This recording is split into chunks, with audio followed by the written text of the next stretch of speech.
The reformations require that the Federal Reserve be absorbed by the U.S. Treasury Department, and the bank's fraudulent activities must be stopped and payment must be made for past harm. In 1998, the military generals who originally participated in the farmer claims process realized that the U.S. Supreme Court justices had no intentions of implementing the accords, so they decided the only way to implement the reformations was through a law passed by Congress. In 1999, a 75-page document known as the National Economic Security and Reformation Act was submitted to Congress, where it sat with little action for almost a year.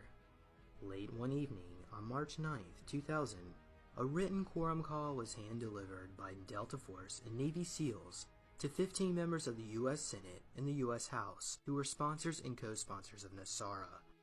They were immediately escorted by the Delta Force and Navy SEALs to the respective voting chambers, where they passed the National Economic Security and Reformation Act.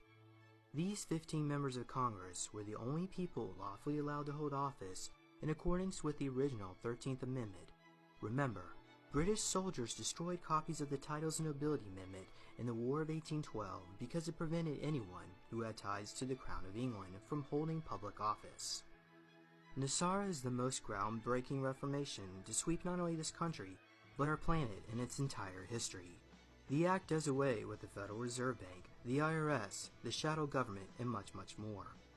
Nasara implements the following changes. Zeroes out all credit card, mortgage, and other bank debt due to illegal banking and government activities. This is the Federal Reserve's worst nightmare, a jubilee or a forgiveness of debt. Abolishes the income tax, abolishes the IRS. Employees of the IRS will be transferred into U.S. Treasury National Sales Tax Area. Creates a 14% flat rate non-essential new items only sales tax revenue for the government. In other words, food and medicine will not be taxed, nor will used items such as old homes. Increases benefits to senior citizens. Returns constitutional law to all courts in legal matters. Reinstates the original Title of Nobility Amendment. Hundreds of thousands of Americans under the control of foreign powers will lose their citizenship, be deported to other countries, and barred from re-entry for the remainder of their life. And millions of people will soon discover their college degrees are now worthless paper. Establishes new presidential and congressional elections within 120 days after Nasara's announcement. The interim government will cancel all national emergencies and return us back to constitutional law. Monitors elections and prevents illegal election activities of special interest groups. Creates a new U.S. Treasury rainbow currency backed by gold, silver, and platinum precious metals, ending the bankruptcy of the United States, initiated by Franklin Roosevelt in 1933. Forbids the sale of American birth certificate records as chattel property bonds by the U.S. Department of Transportation. Initiates new U.S. Treasury bank system in alignment with constitutional law. Eliminates the Federal Reserve System.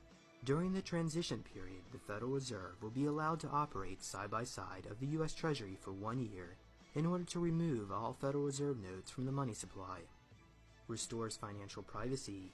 Retrains all judges and attorneys in constitutional law. Ceases all aggressive U.S. government military actions worldwide. Establishes peace throughout the world. Releases enormous sums of money for humanitarian purposes.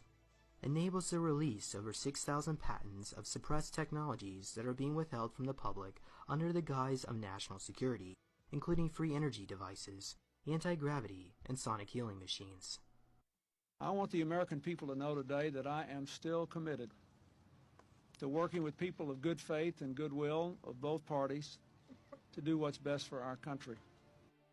Because President Clinton's clone had no interest in signing Nasara into law, on October 10, 2000, under orders from U.S. military generals, the elite Naval SEALs and Delta Force stormed the White House and under gunpoint forced Bill Clinton to sign Nasara into law. During this time, Secret Service and White House security personnel were ordered to stand down, disarmed, and allowed to witness this event under a gag order.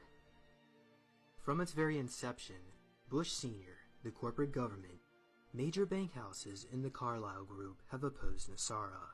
To maintain secrecy, the case details and the docket number were sealed and revised within the official congressional registry to reflect a commemorative coin, and then again, it was revised even more recently. This is why there are no public congressional records, and why a search for this law would not yield the correct details until after the reformations are made public. You probably never heard of this law due to an extremely strict gag order placed upon politicians, media personnel, and bank officers. Even though Alex Jones or Ron Paul will not tell you about it, the law is still valid.